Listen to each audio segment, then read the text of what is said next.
Ladies and gentlemen, welcome to this week's episode of the Nashville Tour Stop Podcast. But in reality, this is not an actual, true episode of the podcast. This is a bonus episode that we're bringing to you. We are joined this week by Greg of Greg and Good Company, the proprietor of Writers Round LA, the founder of the Writers Round show out there in Los Angeles. And it has now grown so popular as they have different divisions in other cities. I believe many other places, including New York and, gosh, I don't even know where else. But Greg is a wonderful guy, and I met him at Belcourt Taps many years ago. But we decided that we want to do an Instagram live with each other so that we could have like what we're calling a town hall to take questions on Instagram from each of our followers and talk about our respective music scenes, because obviously LA and Nashville are going to be a little bit different. But please enjoy this special edition of the Nashville Tour Stop Podcast, calling Town Hall with Greg and Good Company, live on Instagram this week on the Nashville Tour Stop Podcast. Alrighty, we are live on Instagram, and we are now waiting for our town hall co-host, Greg in Good Company from Writers Round Los Angeles, is going to be joining us here in just a second. So thank you for hopping on and joining our Instagram live town hall number 1. We don't know if we'll do it again, but we're calling it town hall number 1 this evening. So thank you for joining us. Tonight, me and Greg will be discussing the different kinds of music scenes we have between Nashville and Los Angeles. Greg is the proprietor of the Writers Round LA scene. They host their own Writers Round series in Los Angeles, and their company has actually grown so that we can kind of learn about the different places that they're actually putting on shows as well, which I believe are in many different cities at this point. But personally, I don't know all of the different places that they are going. So if you are watching live right now with the Instagram, we're going to be taking questions in the comments. We won't be taking any actual additional live people because we're recording this for the Tour Stop Podcast, so this will pop up in post. But we have Greg in Good Company joining us right now. Greg, welcome to the podcast. Good to thank talk you, Aaron, with you, for having me. It's good to see you, man. Thank you for hopping on. Yeah, dude, it's truly a pleasure and a long time coming. I should have been doing this earlier with you and many other people. Yeah, so I like to start almost every interview. We'll call this an interview for whatever, but how I met the people I'm talking to. So can you please give the at least listeners live and the listeners after the fact a description, the story, whatever you want to call it, of how you and I met? So I met Aaron I met you at Nashville Tour Stop, and I had reached out back in summer of 2019, and I met you at Nashville Tour Stop, and I had just emailed you, said, hey man, I'm coming to Nashville for the first time, can I come play around? And you were like, no, we're all booked, but you should come hang. And so I was like, all right, cool. So I made it a priority. It was literally the first place I went to in Nashville. It was at Belcourt Taps, and just walked in and just had just an amazing instant experience. The community vibe was so strong. Everyone just welcomed me without knowing me. It's pretty rare when you walk into a place full of songwriters in LA, at least, when you're like, oh, I'm a songwriter, and everyone just believes you instead of kind of, I don't know. There's a little bit more cynicism out here, right? Instead of just open embrace. And I just was so impressed with how you ran the night. It was so inspiring, and I think I just said, hey, what's up? How are? Actually, I think we smoked a joint that night. Or a vape pen. Sounds about right. We smoked a vape pen. That's right. After the show, I was just talking to you, and you're like, "Yeah, I'll hit that." So we passed a vape pen back and forth, and got a little stoned, and talked about why your show was so cool. And then I remember. So then I had my first writers round ever, because I'd never heard of the format until I went to Nashville. At a different event, it was like a few days later, and through going to your event and others around the city. I was able to get 12 or 15 people who came to watch. I remember you came to watch me, and that was more than I was getting in LA to come and see me. And I was like, how crazy is this? I'm just on vacation in Nashville, and everyone's just so cool and supportive. They came out and they enjoyed the show. and I love the kind of the experience of the writers round that made me want to kind of. I had the opportunity to start a show in Hollywood, and I said, you know what, I'm going to bring this to LA because I felt like it wasn't happening out here and they needed Hmm. it. And so you were the show that directly inspired me and just kind of the environment, the vibe you created. So yeah, that's how we met. That's I love hearing that because it's honestly it's kind of it's hard doing this. Like obviously, no matter where you are, trying to be a musician is brutal. But even on such a small scale with you and I, knowing that like the little bubble that I had created, God, now 4 years ago, it's like that was still important back then, even on such a small scale that it made you feel like you wanted to do the same kind of stuff. Yeah, I mean, it was. I would say up until 2018, I really like did not like the LA music scene. Like you'd go out to shows, on the Sunset Strip or in the Valley and these kind of dive bars or cool bars, and you just never felt welcomed. You just always Right. felt like you were some outsider trying to work your way in, people looking at you, looking away. The show really wasn't, the shows weren't well introduced, they weren't well curated, the lineups didn't make sense. I had terrible experiences being thrown on these bills with bands and artists that made no sense for me to be playing with. And because of that, there was just no community interaction. It was just like play and then I play and then you play. And so I was really like, what's the point of this? This is so stupid. And when I went to Nashville, that's definitely what made me look and think of it all differently. Like, oh, this could be it here. And I think it's the curator, the host sets the tone, Hmm. and that vibe then goes through everyone. But I think just giving people permission to kind of um, kick back, like you don't have to like when you are warm and you are welcome someone and you are cool to them, it inspires them to kind of pass that vibe on until the whole room is kind of just people like that. And since I've started it in November 2019, I have seen a major shift in the LA music scene of that vibe that I felt in Nashville at your event and others too around town. Like start to kind of come over to LA, and now there's so many really cool artist DIY curated run events where you don't feel like an outside. You walk right in and you're openly embraced. And because of You want that, it to there's feel like Cheers. it is totally like cheers. You want it to feel like that. Dude, that's how Writers Round LA felt at the last bar we at in particular, and people would always kind of compare it to Cheers because you create a rapport with the regulars who are coming out and the semi-regulars, and the bar staff's really into it, and so you just create this room of friends, a home away from home, and I'm sure you've experienced that as well. Yeah, like that was one of the things that when I first moved to Nashville, so God, it was 2017 when I first moved here.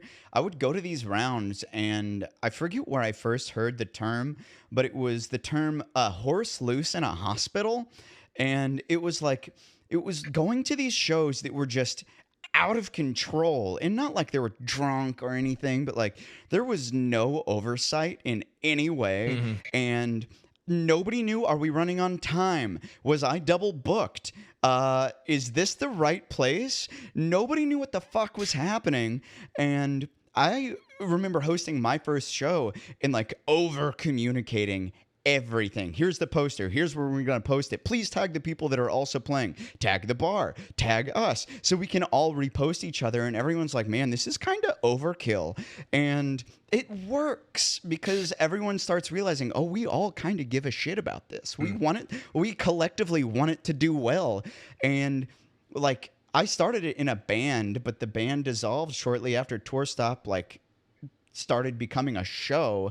And it became so much more important to me to make it about the community as soon as the band broke up, because I was like, man, people aren't here to hear just my music. They're here to hear their friends. They're here to like, they want to meet people. They want to be part of something that's bigger than them. And that's why it's so cool, is because all of a sudden we're doing something that's not just about ourselves. Yeah. And God, that sounds altruistic and bullshit, but it's true. It's so true. And that's really interesting. You said you started kind of as a band show and it kind of organically morphed into being what it is Totally. now.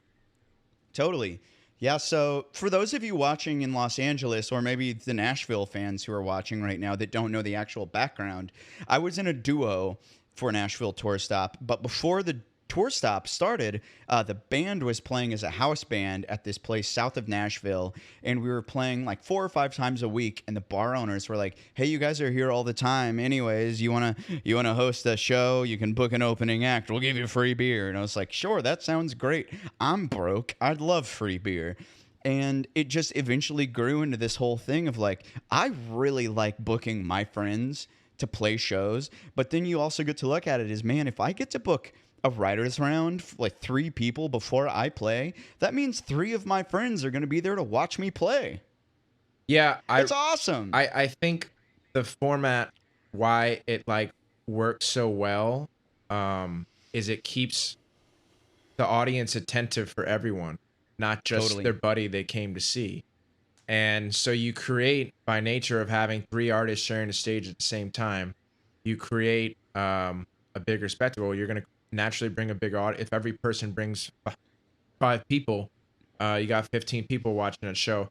And it's, I can't tell you how many singer-songwriter showcases or band shows I've been to where it's like you see audiences literally herded in like cattle and herded out, or Yep. that's just their natural thing. I've seen it 2 ways in kind of pay to play in LA, where they like literally will not let you are there for that band, you come in to see that band, and then you're ushered out, and the new Hmm. bands come in for next band, which creates no overlap, no cross pollination, no community building, or And that it just sucks. it sucks. Or it just happens like organically, unfortunately, where people are just there to see their buddy. They play to say yeah, and then they go outside, smoke cigarettes, talk, or even worse, they talk in a back room and it's really loud, and you can hear them louder. You can hear yourself on stage.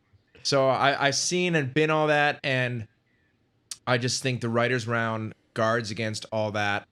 And at the very least, if for 45 minutes, all 3 groups of fans plus more, for those who are coming to enjoy the whole show, are there. And what has happened really organically using this format is people come and they stay for the whole show for the most part in LA. Yeah, and it's because they're not they are, yeah, they're there for their friends, but it becomes more than that. It becomes like this thing like, man, yeah, I'm here for my bud, but like that guy sitting next to him is really good. Yeah. And then all of a sudden after the show you go up to that guy and you're like, that song is pretty dope, man. And then you have a new friend. You have a new person. You have your new favorite artist. It happens all the time, and that's why, like, this is one of the things that you and I wanted to talk about, like, originally, was the differences between the scenes. And I don't have a lot of experience in the LA scene, so you can comment on this. But like, one of the things that's so awesome about the Nashville music scene is how collaborative it is. And like, when we see our friends getting signed to these major record labels, these big publishing deals, whatever you want to call them, they like they take their little graduating class with them. And we're just like, "Oh, you got a big pub deal, you got a big record deal. All of my friends, you get to come write my songs with me." And then everybody gets signed together and you all just go through the ranks together. And that was like, I visited LA like 5, 6 years ago, and I didn't spend enough time there to get an actual vibe on the scene. But I tried talking with people out there, and it seemed like some of the people that I was at least interacting with were completely disinterested in meeting somebody who wasn't like part of it. Yeah, I think that's how it was. People were closed off, and it was, you would have these kind of communities, whatever communities there were, whatever scenes there were, because it's such a huge city compared to Nashville. So you have 5 cities no in one, joke. right? So, and people who live on a west side don't want to come on the east side, and vice versa. And you have the San Fernando Valley of downtown LA. So you have these different hubs, and but I have seen people make the effort to go all around the city now because of what you're describing. And yeah, the reason I didn't like it is because people, they didn't want you to come in, and they wanted to very much succeed on their own terms and say see you later. And it wasn't that mentality you're describing of like, let's all rise together, let's support each other now and later, and just see where it goes. And like, the new music business 101, is like build community, Build and community. that you're gonna, whether you're living in anywhere USA, small town America, or you're in a major city, major music market, like build community. And I think I've seen more kind of the downside is that when people build communities around themselves, like as the performer, as the artist, and then you just kind of, after a while, you realize it wasn't really about the community so much, it was about trying to build an audience for themselves. But I think the benefit of these curation shows, especially when the people curating aren't performing very often, it does really create a true sense of community, and it's ever expanding. The format, I think, of just booking 6 artists a night. I mean, because you do even more. You do like 4 people in rounds. You do I like I 12 do like artists a night 20. at least. I do between 20 and 24 people a night. Oh yeah. Well, that in itself is going to constantly be inviting people into that community, and they're gonna make friends and go see them at other shows and collaborate as you're describing with the songwriting and stuff like that.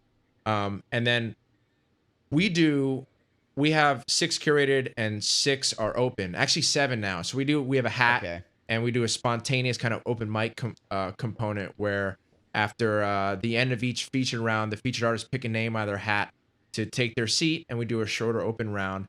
And That's that cool. is what constantly is bringing new people in, welcoming them in, giving them an opportunity, a chance to be seen and heard. And that's why we don't do any submissions or anything. It's just like, come and hang out and play. And even if you don't get to play, just the fact that you're hanging out is going to put you on our radar in terms of someone to consider to book.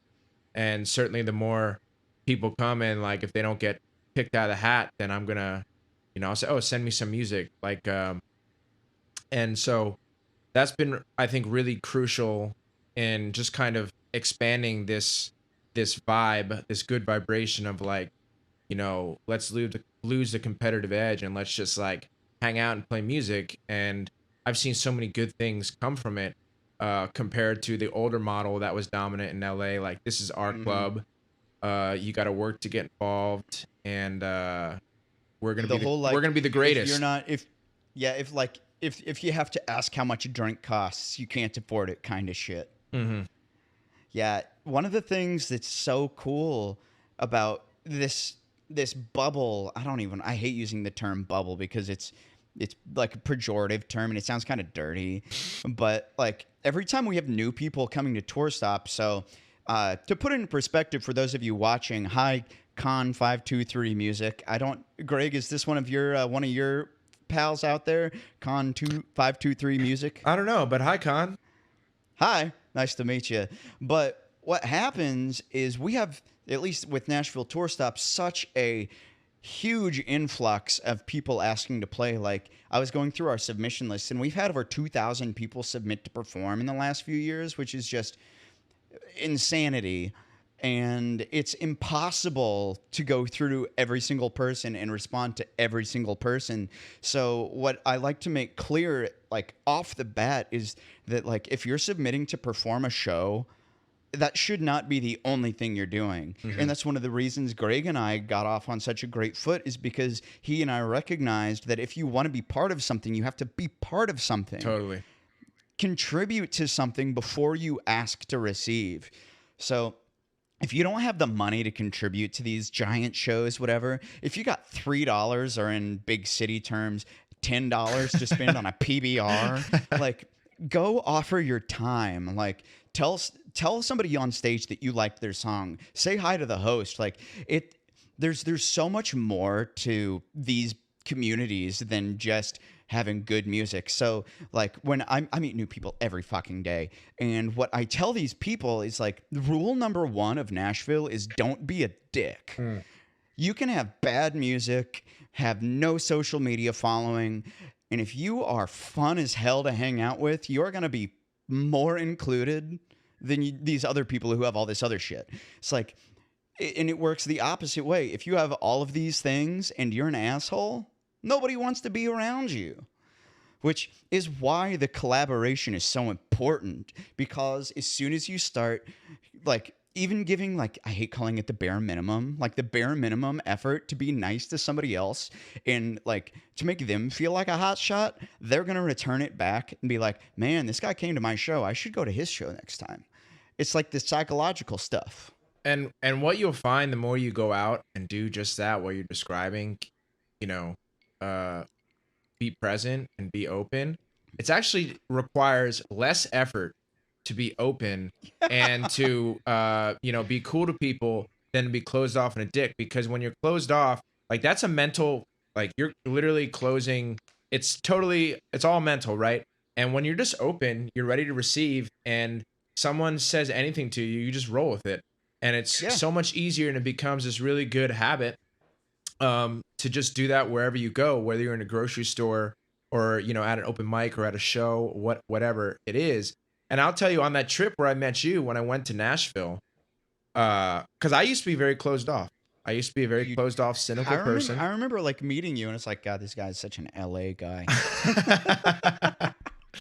Well, it's true. I am. Been here 13 years. Ain't ashamed of it. But I was using that trip. It was my first solo cross country trip, and first like solo vacation.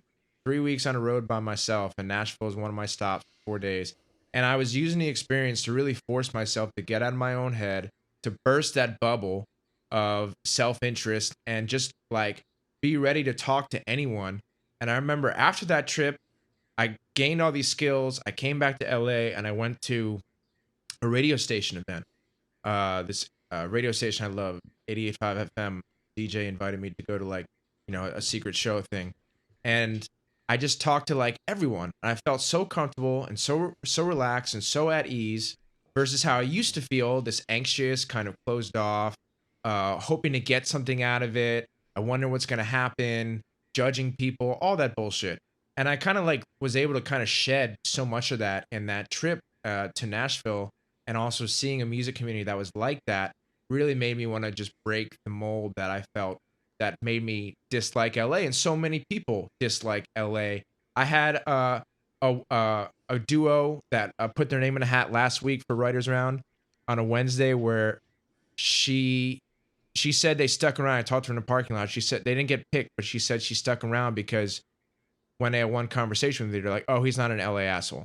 This isn't the Hmm. typical LA show." And so they immediately felt like welcomed and like, "Oh, this is a good vibe." And like that is, I think, the number one thing that these artist DIY shows cultivate, that you're not going to get at a club, because the clubs, the bookers aren't there. They might not even, the alleged promoter lives in Palm Springs, isn't even there for the show. The bartender's overwhelmed. They don't care. Like nobody cares. And like the best shows is someone cares, if not everybody. And Yep. what I found by carrying myself and giving everyone, doing my best to just give everyone a great experience, from the artist performing to anyone walking the door, doing my best to say what's up, that everyone kind of embraces that.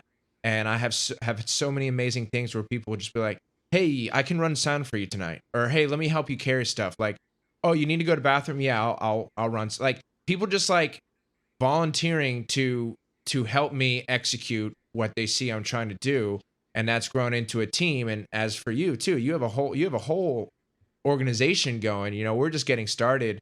I've just been learning how to invite people in who want to be involved and delegate tasks, and let people take some of the burden off my shoulders. But you have such a great team. Your producer is going to edit this podcast. You have an on-air personality who's wonderful. You have interns, and like so you've really built it out from like this small community vibe to a complete company that is producing what shows every night of the week, and that's so cool. We do about 175 writers rounds or shows a year, which is bonkers thinking about like just the sheer volume of how many shows that is to produce a year. And I've been just trying to put together like the math for it. Like I have spreadsheets galore, but like I book thousands of slots a year because I'm doing 25 slots a night sometimes. And if we're doing that 4 or 5 nights a week, like it just packs on so fast. So I don't have time to deal with the bullshit of somebody trying to be cool, somebody trying to be like, I'm the next big thing. And it's like, I don't give a shit. Are you cool? Are We're you going all to the be next nice to big hang thing. out Get in with? line. Yeah, get in line. Take a number, asshole. Like, God, it happens so much where these people roll in with this self-righteous, whatever you want to call it, and they think they're gonna like top dog me. They're gonna alpha dog me. And I just pat him on the shoulder and say, "Have a good night, bud." And I'm not trying to belittle these people, but I'm trying to give them like an ego check of like, Totally. we're like putting in perspective. So I'm talking like I've got a big honking thing, right now. But like what I try to level is that we're all here at the same bar. We're all playing the same stage. I'm booking the stage you're playing. None of us are at like a bigger level than the other person. So check the ego at the door. Like if you're booking the Bridgestone Arena or the Nissan Stadium here in Nashville, then you can have an ego about it. But if I'm booking a bar that has 50 capacity, like, bro, turn it the fuck down. And like I said, it's good practice because the best artists that I know, the ones who are winning Grammys and working on that level of doing stadium tours, they're all so humble and nice for the most part, They in are. my experience. And so I think like I said, the habit starts young, starts when you're just starting your career, and then you take that humility up as you rise, and that continues to inspire people to rally behind you, and that will only help you because the ego is our own worst enemy, always has been, always will be. And especially in LA, I do the same thing. Part of Writers Round is to, I got CG Price is right. CG Hey, Price is thanks, right. brother. I saw him I mention saw that. open mics been fall on a conversation. He came to Writers Round. I'm glad you liked it, dude. Come back, man. Looking forward to hosting you again. Um, and to me, it was like I wanted to kind of check the ego as well because it runs rampant in Los Angeles, and it's been normalized over the last few decades. And like I just wanted people to get used to just come, just be present instead Just of be there. demanding something. And so many people want to just barge in like they're the best, and like, hey, you might very well be the best, but like, there's no point. That energy serves nobody. And I think I just deal with it by just not treating them like anyone else. I'm still gonna give them the same amount of friendliness and energy that I'm gonna give anyone Mhm. else. Very usually I think the room and the vibe I set disarms that, and it kind of, you know, excuse me. Uh What- Drinking a You're having a beer beer, on I'm this having a fine whiskey. Sunday. Cheers, by the way. Uh Cheers, y'all. so it's like disarm that by just not even catering it to it and just not even like recognizing it, and it just kind of like it'll kind of melt away. And I've only seen on rare occasions people who are kind of so stuck in that headspace that they get like uncomfortable and like need to leave, um, or never come back. Most people who come in with that attitude, when I just don't treat them like they're the superstars they think they are, and again, very well might be one day. Who am I to say? And that's why I want to treat everyone equally. And they kind of get it. They start to get it, and especially like when people submit to me, they give me the list of validations and everything, and I get it. I've done the same thing, and it's totally cool. Mhm. And I just give everyone the same response. Hey, thanks for reaching out. Come hang sometime. I would love to meet you. And most people take me up on that offer, and they come and they go, "Wow, I'm so glad I came tonight, even though I didn't play. This was so much fun." And when you just put yourself in a room with other like-minded individuals that are all working toward the same goal, good things happen. I mean, I've seen so many good things happen just as a result of people hanging out together who all want to do music professionally.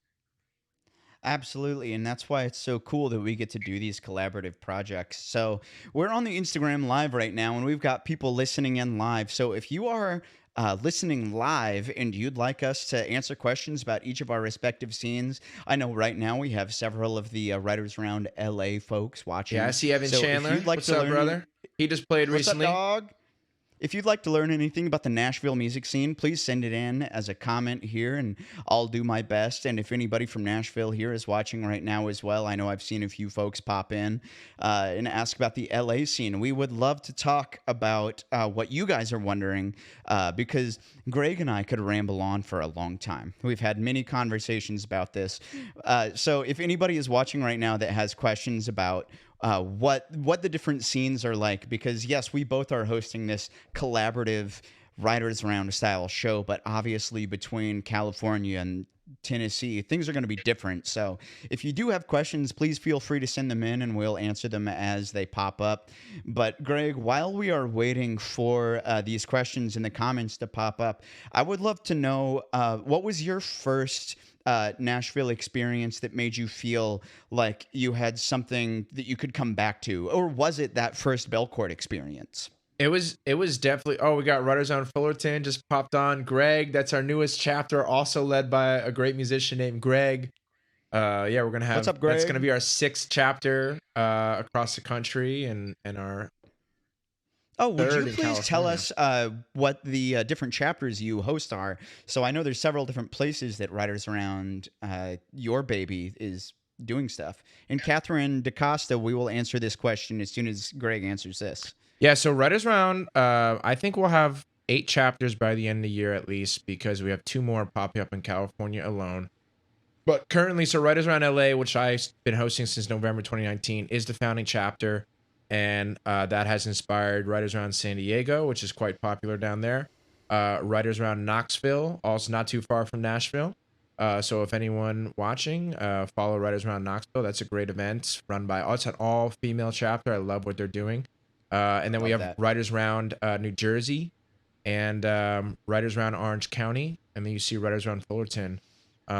So the kind of idea behind it is we're a nonprofit organization. We're going to become official very shortly, and we're just taking a nonprofit approach to music and creating a network that artists can tour on, especially in Southern California, up and down the coast. And I think nationwide just introduce this really cool format and these communities that have been so successful in connecting so many people just by doing this show. And every chapter is hosted. It's run by a different artist, different people. I don't really do I don't do anything outside of Writers Around LA, and I don't tell people to do. I'm just like, it's just more of like we talk, we exchange information. I'm here for support, whatever they need, but I don't like, I have my chapter, they have their chapter, and then we work together for the common good of the overall organization. So it's just been building, happening organically, and it all started from Ben Grace, who founded Writers Around San Diego, coming up to LA, playing, going, wow, I wish this was happening in San Diego. There's nothing like this. We're just stuck playing cover gigs everywhere. I said, hey man, why don't you start one? And he said, really? I said, yeah, start a Writers Round. Like you can be another chapter and you can use a logo. And he's kind of become my like executive partner as we That's try to cool. make a national nonprofit. So yeah, that's kind of in a nutshell. Cool. Well, we've got a couple of questions popping up in the thread here. Yeah. So let's just take these as they're coming through. So at the very top here in the comments, we have one from at Catherine.DeCosta, which I assume is DeCosta, asking, "What do what do record labels look for, and do your numbers of followers matter?" I will say two things here from at least my perspective. So the Nashville scene with what like obviously record labels are looking for. It's kind of two pronged. Yes, numbers do matter. That's the unfortunate reality. But on the flip side of it is the numbers that matter are highly variable. So if a record label sees the potential for you to make them money and they see the growth curve happening, they'll sign you. So for example, I've seen people, and one of the things that Nashville Tour Stop does is to track our performers like followings. We want to follow along with you to see how you're growing, not necessarily like in respect to playing our shows, but like I want to see how the people who've been part of our shows are growing as it happens. So we see these numbers happen, and then you can have 1,000, 1,100, maybe 2,000 followers on Instagram, and then you have one viral video, and boom, you have 10,000. Those are very realistic numbers because once you start having, it's a certain like, I hate calling it like ad space, but with these people that are watching your content, if a record label can monetize that, they will. So there's people that have definitely, and Greg, I know you have seen these people who have fake followings. Like they'll have 90,000.1. And it's like, you definitely bought 90,000 followers. Like, Because people you see click on a that. post and you see it has 100 likes or something that's Yeah, like and way disproportionate with how many followers they have. What I think the biggest thing to look at is consistency. So, for example, one of Nashville Tour Stop's, if not the biggest, Taylor Gale, she just goes by Gale, had the ABCDEFU song. She's one of ours. Oh, nice. And that's a perfect example of she had maybe 10 people at her shows, and then out of nowhere, just boom. 75,000 people opening up for Taylor Swift. Like that's how it happens. I feel like there's a very short line between making no money and making tons of money, which is sad. Well, depending on the deal, right? Yeah, depending on the deal. But on the flip side of that, one of our most regular, like consistently amazing performers, his name is John Hollier, or Hollier, I think it's New Orleans pronounced French. But he's been playing for Tour Stop for 6 years now, and he's always been like just good dude, nice, wants to hang out, wants to have a couple of beers, and he is just he's like a golden retriever. He's just a good boy. And like he has, I think, 3,000 followers on Instagram and maybe 1,000 on TikTok.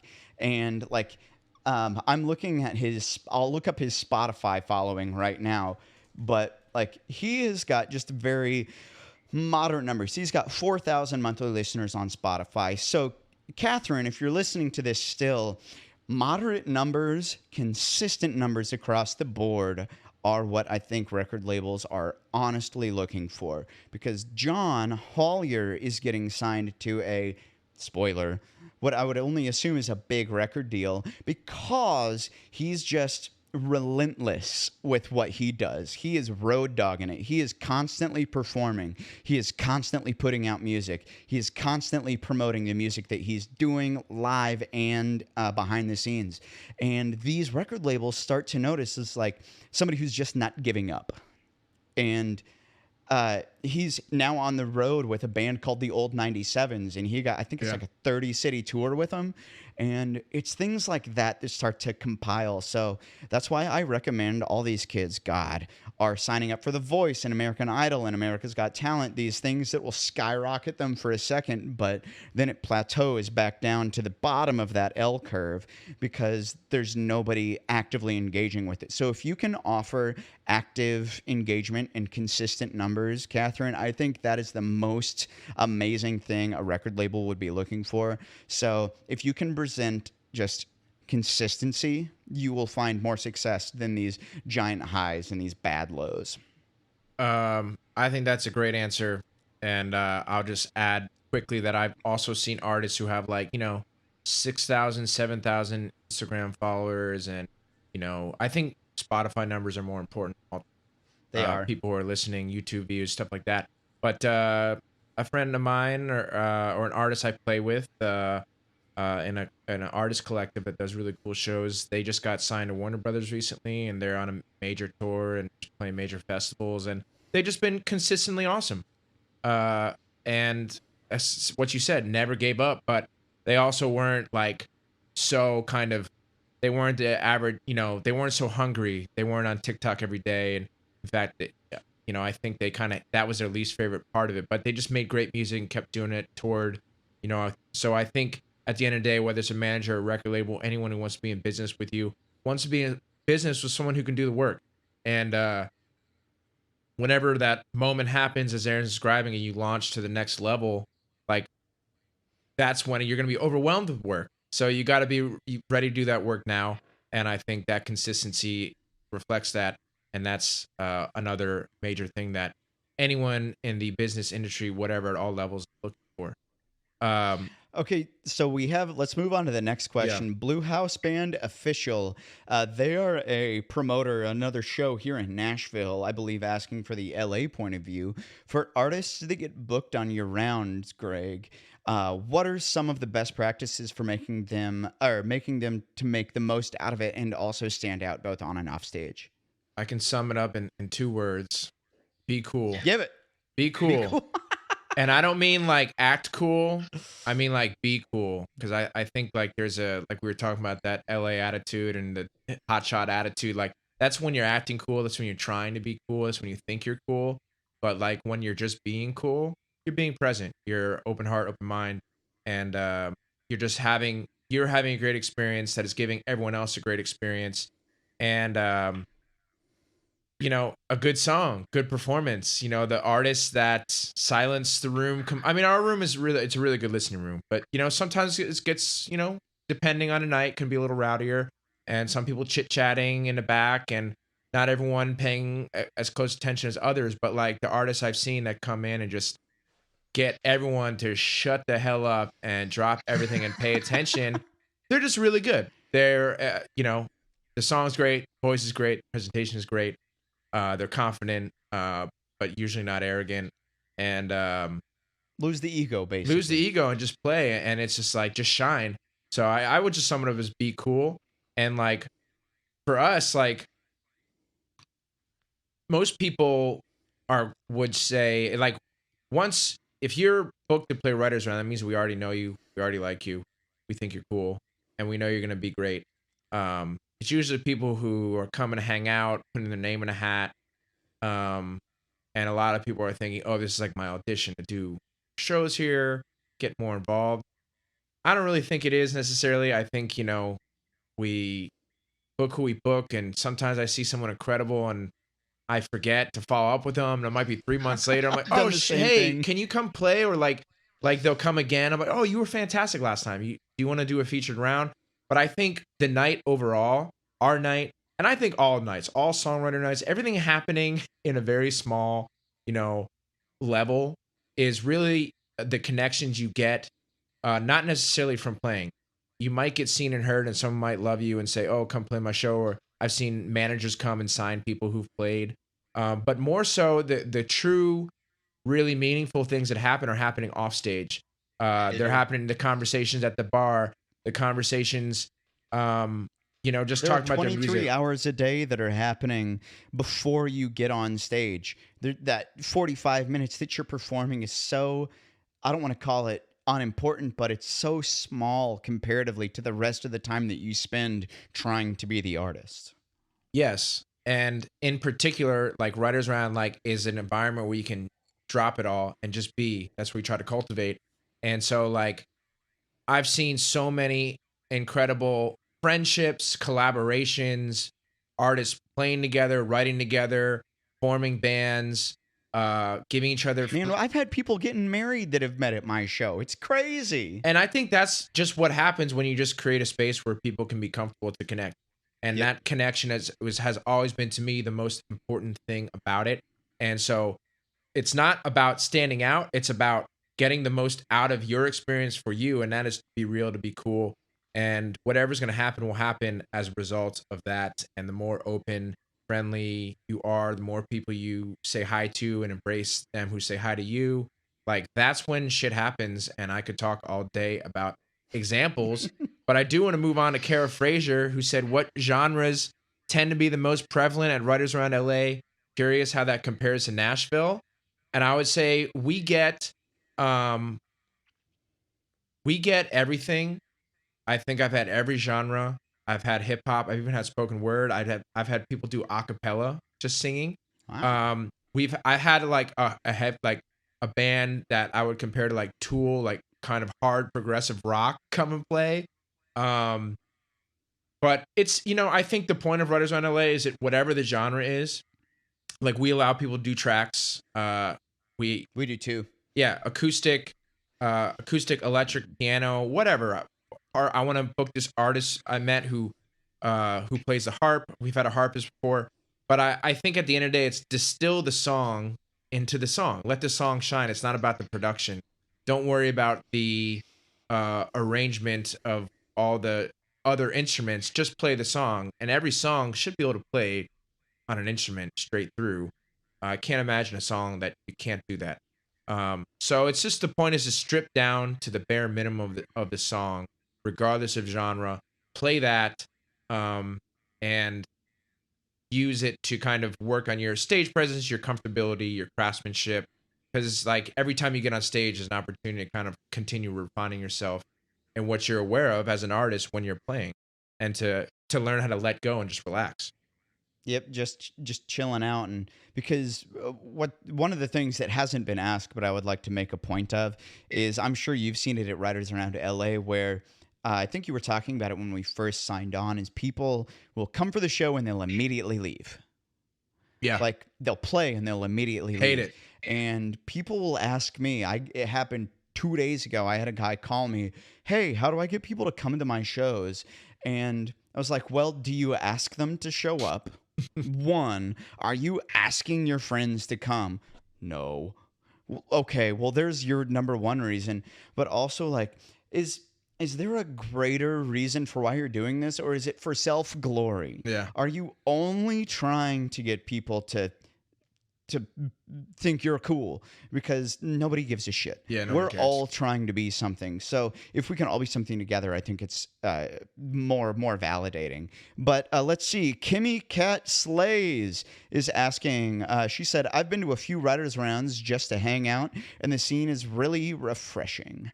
Kimmy, are you from Nashville or from LA? If you're still watching, answer that in the comments. But she said, "I haven't submitted myself, but eventually I'd like to. What is the best way to prepare, and is it limited to PA?" Assuming that, oh, she says, "Is it limited to a particular genre?"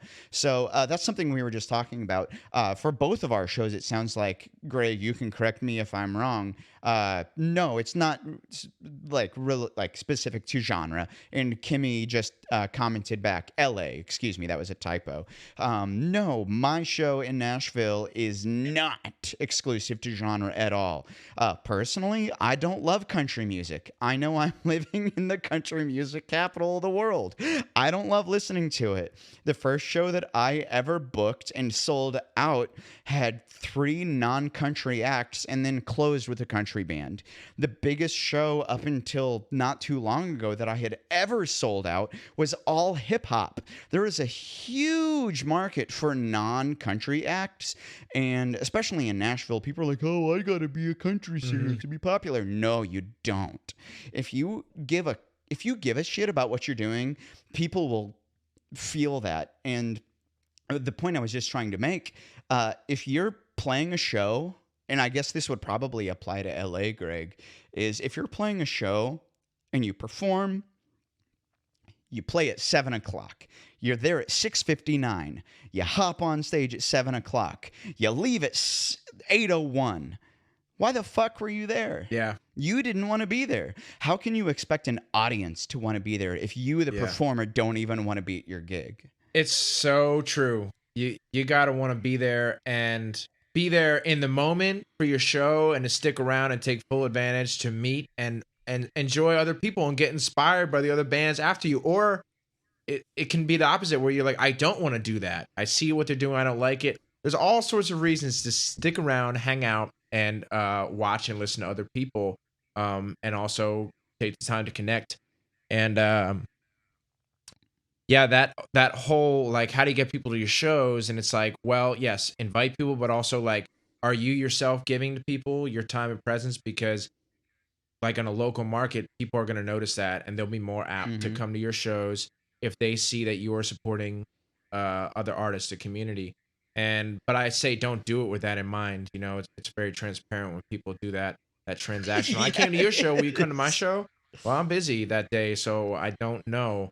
But like yeah, and just to answer your question, eventually I'd like to submit what's the best way to prepare.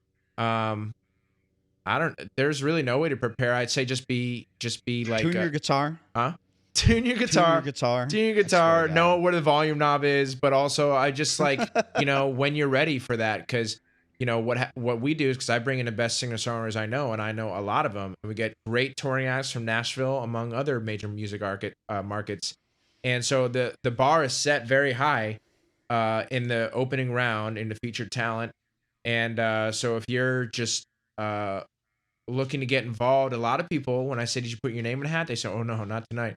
I'm kind of checking out, or I'm still working up to it," because they see the talent that I'm bringing in. So if you don't, aren't at that level or close to it, um, it it kind of deters it naturally. But I would just say whenever you're comfortable, whenever you're feeling it, whenever you feel like it's the right show and showcase for you, Yeah, I've got especially something if to you've say been on that there, hit me exact up. same thing. Because what when new people move to Nashville and I meet them and I'm trying to explain to them about like how to play, how to get involved, because I get new people in town asking all the time because I book it. I can book 20 different venues in Nashville. It's incredible. They're like, how do I play? How do I get involved? And one of the things I want to make sure that when somebody's playing, my job as a promoter is that you, the performer, like the place that you're playing. Mhm. If you don't care about where you're playing, why you can't expect an audience member to want to go there if you don't believe in the place that you're playing at. And you can if you're good at it and you want to bullshit people, oh, I fucking love this bar, man. They might buy into it, but like kind of Greg, like you said, people can kind of smell the shit. I think so. On social media and in person, I think people are very clever and they see right through it. And I think you bring up a good point that I've thought about. And I used to be starting out because I was kind of just like depressed and insecure about it. But it's like back in like 2016 of like, if you're not advertising and reflecting that you're having a good time through what you're doing, through your shows you're playing, attending, how do you expect anyone else to want to come? And like I would see really like what do they call it? Self-deprecating Mm-hmm. posts on Facebook of just like these memes of like making fun of how no one comes to like a local music show or something, and kind of complaining, and a lot of people complaining no one's coming to my shows, blah blah blah. Well, if they just see you complaining and you're kind of making fun of how no one comes to shows, or you're just Then they going, don't or want to you're posting come. like, "Good show tonight," 5 hours before the show, like who cares? Like you have to make people want to care. And I've always thought the solution for that, like, I just think there's been like 2 decades in LA in particular of people not caring. The general residential population that is not a musician, that would love a great musical experience, sees everyone talking about it so negatively and going, "Come to my show, be there or be square," some kind of lame thing that doesn't really, get you stoked and jazzed to come to the show, aka lazy, bare minimum promoting. Like, I have a show, come, and it's like, well, make people want to come.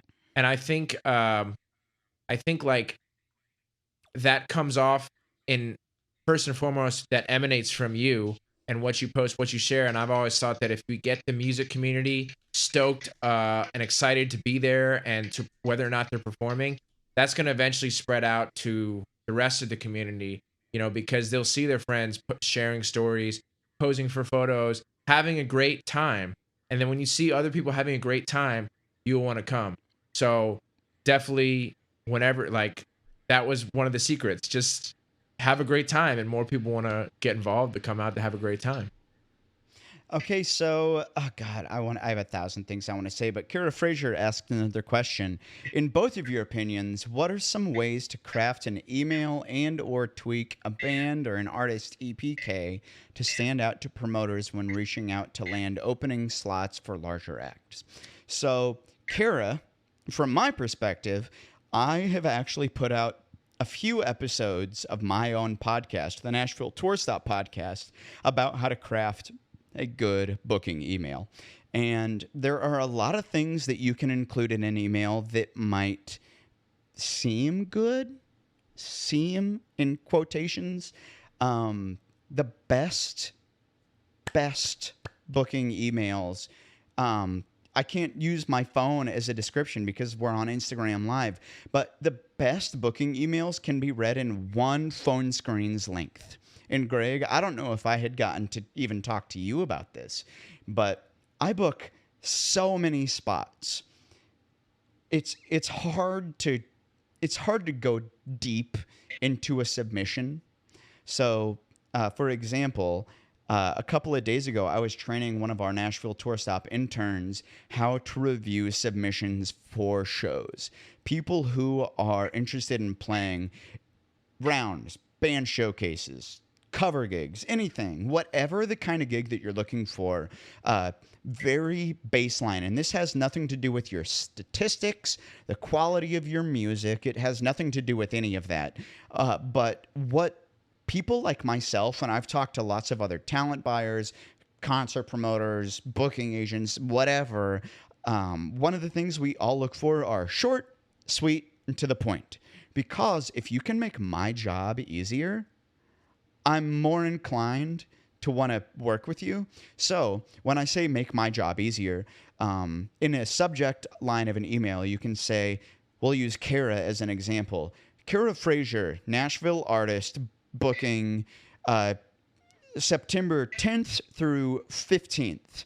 And then that gives me, the person you're trying to book with, an immediate, like, okay, I can go to my calendar. Boop. Do I have any links? Or do I have any shows available in that window? And then if I do, then I can go to your links and see like, okay, do I like your music? Can you fit into this lineup, etc. So if you start so simply as saying, this is the window I am trying to book in, you've made my job so much easier. Because what I don't want to do is the 5 emails back and forth. Oh, well, I don't have anything on September 3rd. Are you open September 5th or 6th? And you're like, oh, well, no, I'm free the 7th and 8th. And I'm like, oh, well, shit, I don't have anything on the 7th. No, tell me when you're available. And it cuts all of the bullshit out, and then I immediately know where to go on my calendar, and then I can figure out if you as an artist are a good fit into a lineup. So for everybody listening to this, there's 1,000 other things that I say in the actual episode of the podcast, how to write a good booking email. Go listen to that because I say a bunch. Greg, please speak to your knowledge. That was educational for me too, because I'm a professional writer by trade, and sometimes that goes to my emails, which is not good. And short and sweet is the way to go. That's when I book people, for the record, is mainly just touring artists. I don't book anyone locally that I don't know already. And so the only submissions I really take seriously for writers around LA and other shows I book are touring artists or artists that I've met there, had a face-to-face interaction with first.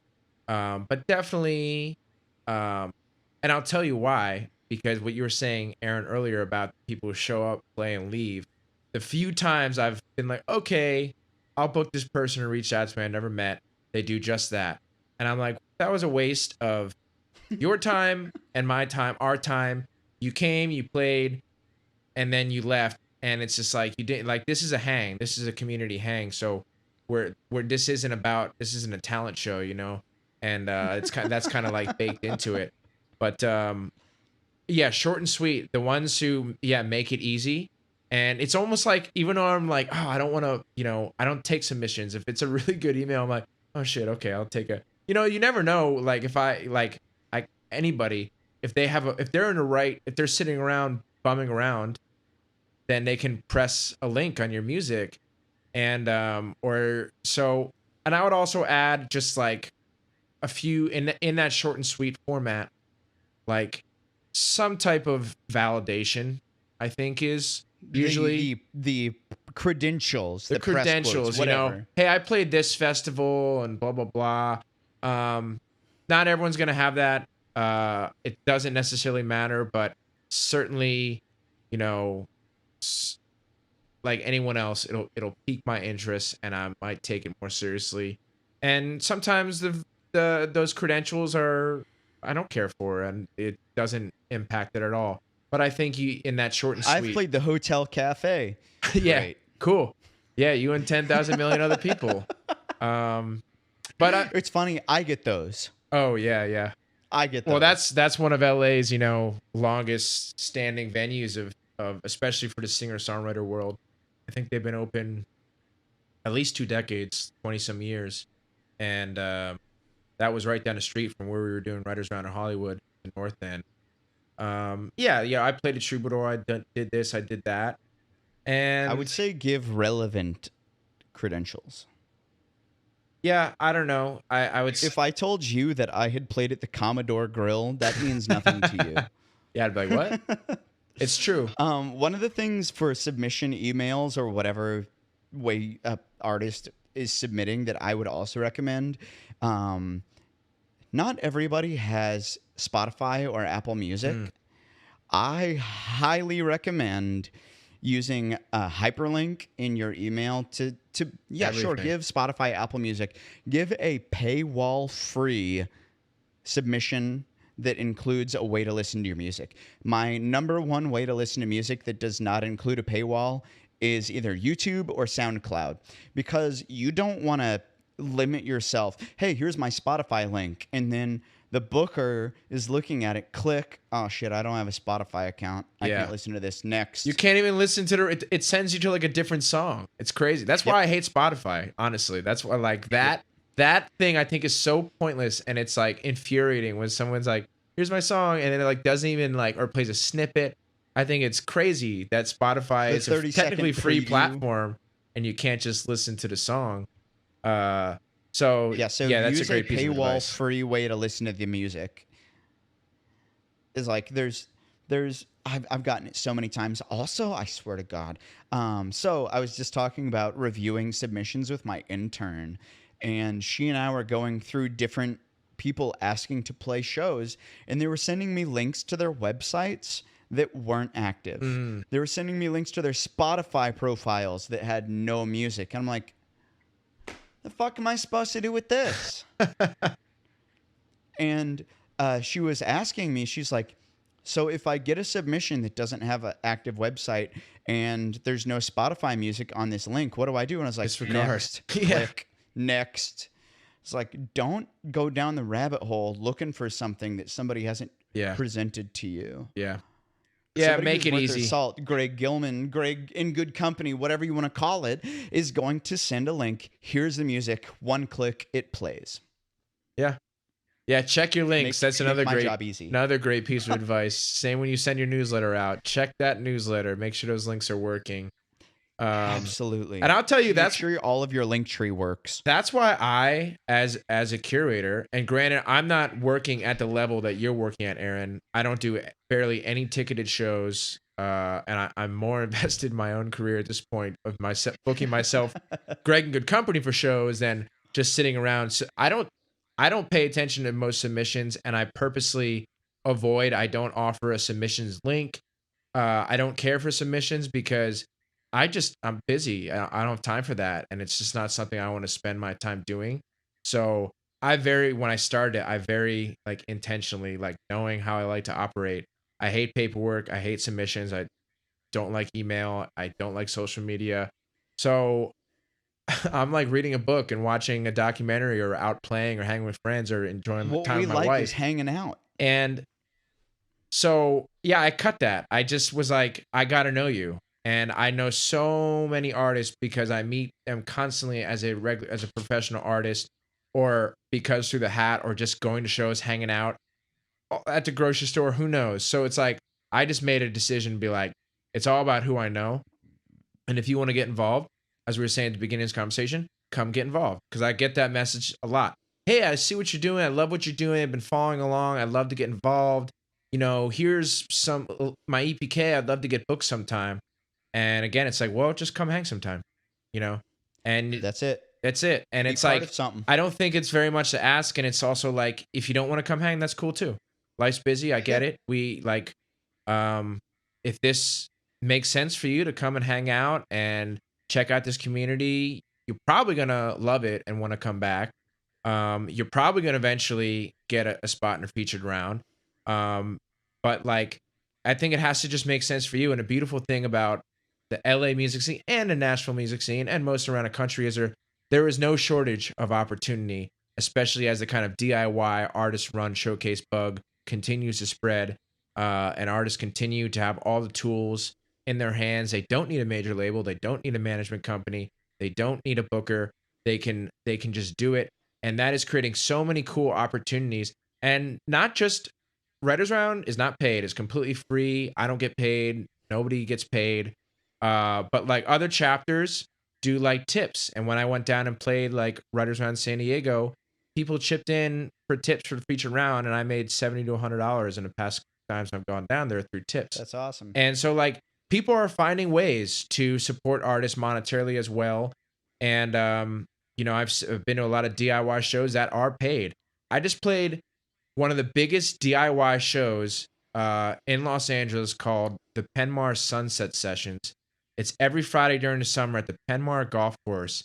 And the guy who runs it, Max Dean, literally started it just playing by himself at the Penmar Golf Course before the pandemic every Friday, and then invited his musician friends. And now that's a really great paid gig that attracts 1,000+ people every Friday. It's awesome. And that's a DIY show. That is this guy like Aaron started very organically, and then it became its own thing. But he's not, a professional by any means, or he is now. But like he just did it, and I tell you, it's you're never gonna see anything else like it in Los Angeles. It's amazing. I felt like I was at mini Coachella. Like there was 1,000 people there on the grass, and I got to play music to them and bands every week, and it was just like, wow, this all started from an artist just doing a damn thing. Just doing it because they gave a shit. Because they give a shit and they wanted to do it. And the community has rallied behind it in a way I've never seen anywhere else in LA or SoCal for that matter rally behind, with the exception of maybe like the kind of summer community, like the Chamber of Commerce of Redondo Beach is going to organize a peer concert, and those are well attended, cool stuff too. But for just like a totally independent musicians, the Penmar Sunset Sessions was one of the coolest things I've ever been to. Got to play.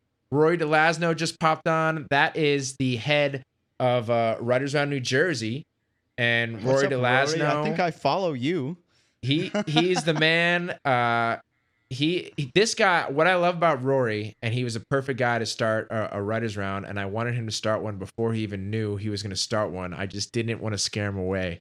But because he's doing everything we're talking about, he shows up, hangs out, is amazingly talented, super cool, laid back, and he also is just like a networking king. He has his own weekly Songwriter Round show on Instagram. He tours the country completely DIY by himself, and he's just continually growing consistently. And we have Eric Nilsson from Writers Round San Diego. What's up, brother? Man, we got a whole squad on here now. Yeah, and so Rory is tours the country on his network that he creates, doing just this, and through hanging out at shows and not just playing and bailing, he's gonna get to know whoever he can because he understands the value of that network. Man, I've had such a great time talking to you. I feel like we could talk for about 6 more hours. Yeah. Anyone on here? Any more questions? I don't know. Yes, if anybody would like to send in a couple of last minute questions here on the Instagram live comment section here, we've got time for a couple of more questions here. But Greg, I think what we should just say is that we need to do this again. We've had a lot of response. I think so too. This was super fun. Again. Town Hall 2, baby. Yeah. And I think this should just become a regular feature of the Writers Round community as well, doing these Sunday night hangs with Aaron and many more people. And I just want to say Eric Nielsen is he before he kind of joined forces with Writers Round San Diego, he was doing his own thing. He was doing an open mic. He was doing he has a thing called the Dharma Den sessions where he does these songwriter showcases just to film.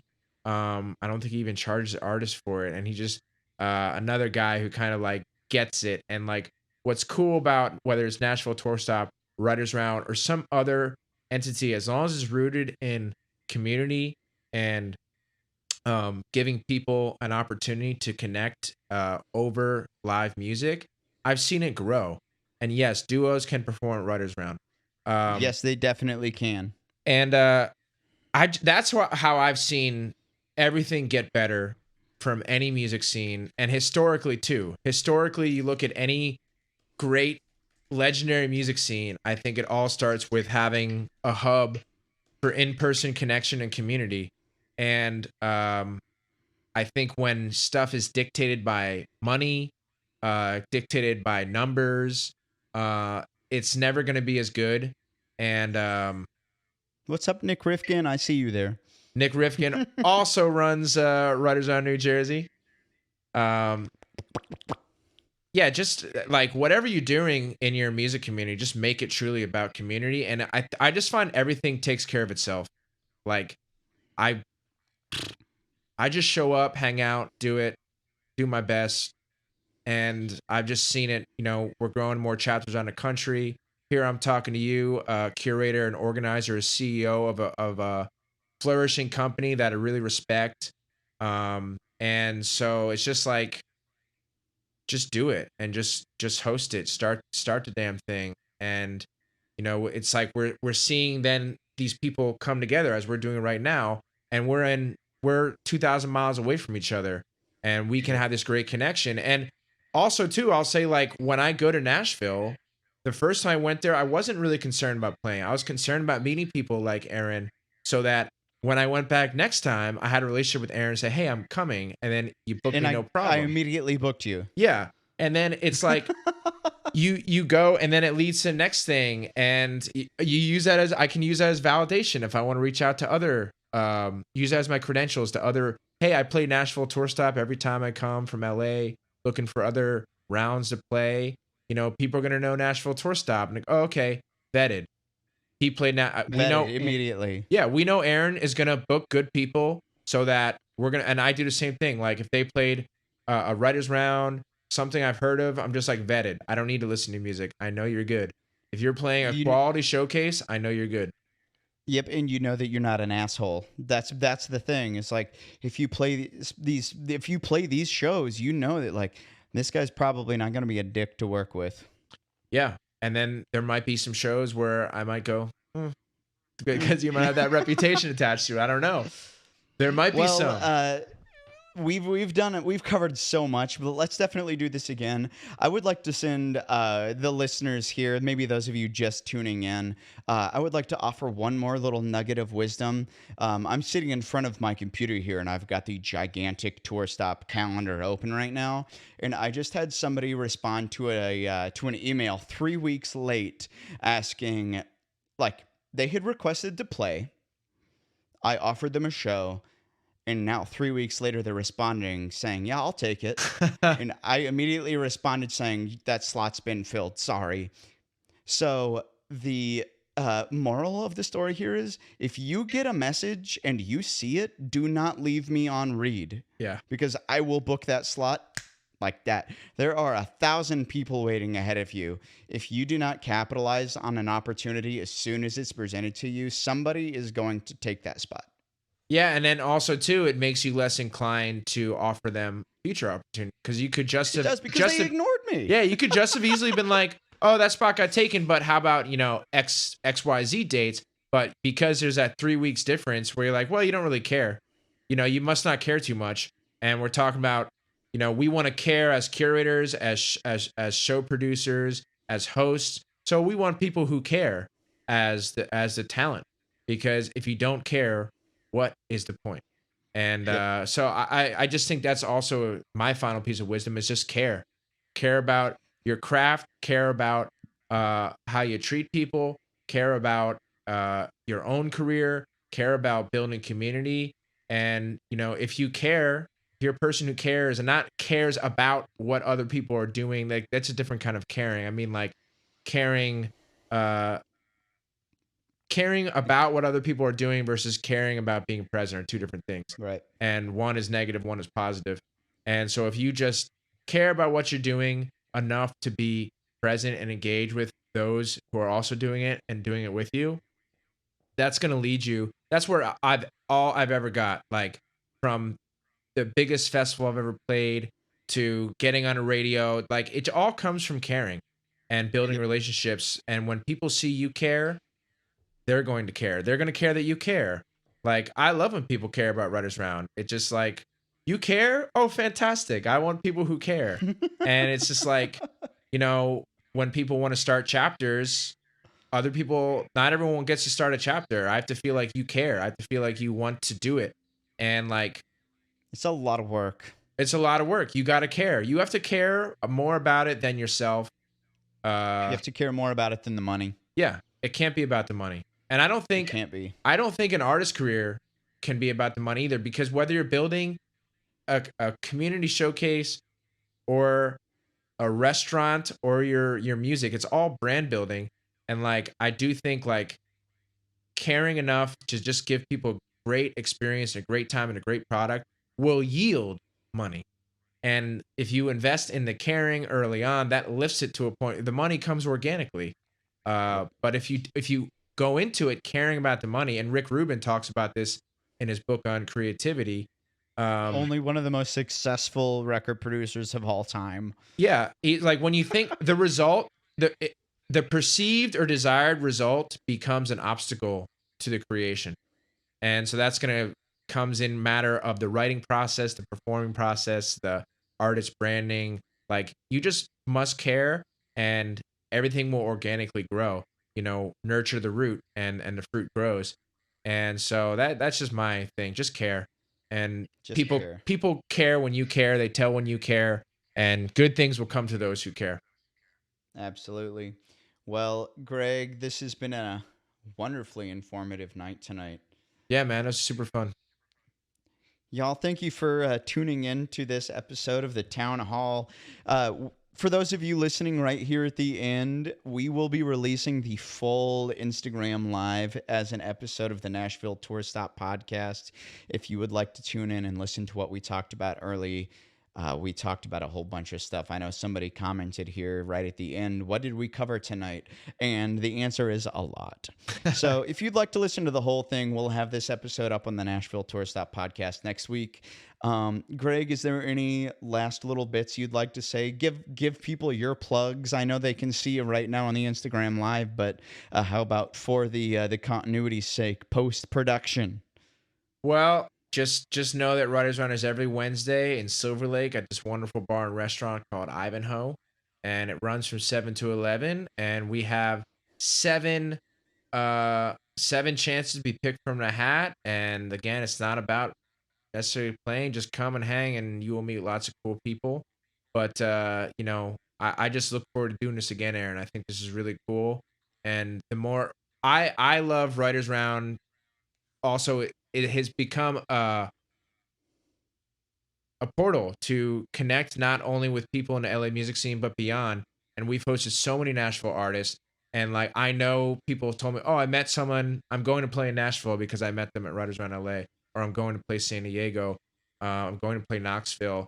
Like, that trade, I think, is so valuable. I think as the music industry cannot serve and profit off of all the talent that is able to do this Right. now.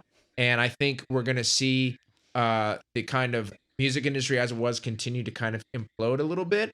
And you're going to see that kind of middle of the road artist who can make a healthy living. And the more we create this infrastructure through just these community shows, these community hangs on Instagram in person, the more we're creating opportunity for, I think, the all artists to kind of come from the ground up, and to use that network to serve you and serve other people. And I think that's the biggest shift we're seeing, and we're going to continue to see in the next decade, as I think the music industry business, I think it's more just a business, it's at different levels, is going to continue to evolve.